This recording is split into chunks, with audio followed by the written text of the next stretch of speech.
Well, a massive fire in Bridgwater Lakes Monday has renewed calls for a fire hall to be built in southwest Winnipeg. The union representing firefighters says the outcome could have been much worse because of the time it took for the first crew to arrive.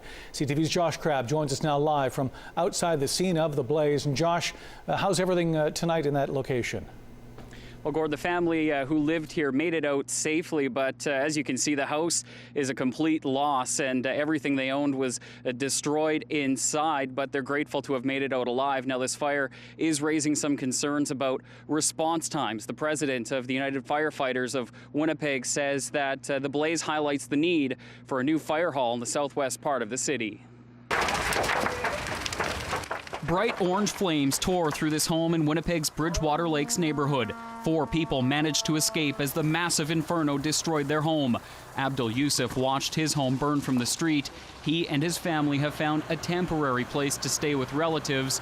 Everything they owned was destroyed in the blaze. We did not take anything out on site, and we just came to save our life only. Asha Taylor lives next door. Worried the fire would spread, she and her 2 sons grabbed their boots and jackets and ran outside. It was really big fire.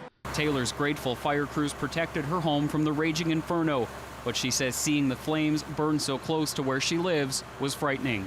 I was crying, my kids were crying that we're going to lose our home too. The president of the United Firefighters of Winnipeg says crews could have got there faster. But for that to happen, Alex Forrest says the city of Winnipeg needs to build a new fire hall to better serve people living in Waverly West. We could have lost half the block. The Winnipeg Fire Paramedic Service got dispatched around 4:25 p.m. The first truck from Fire Station 12 on Taylor Avenue arrived at Rose Garden Crescent 11 minutes and 53 seconds after the call came in. According to national standards, the first fire engine should arrive on scene within 6 minutes and 20 seconds of getting the call, 90% of the time. If we could have had a fire hall in that southwest quadrant where we've been staying for 5 years, the response times would have been around 4 minutes as well. So it would have been well within the industry standards that City of Winnipeg adheres to. The chief of the Winnipeg Fire Paramedic Service says a standards of response coverage study being done by the city will help determine whether that will happen. If we're going to have any chance of catching that fire before it proceeds beyond the room of origin, which is really what the goal in fire suppression is, to try and catch it inside the room that it starts in. If we're going to have any chance of that, then we do need a resource closer. Lane says it appears the fire started in the garage and was burning for some time before the people inside detected it.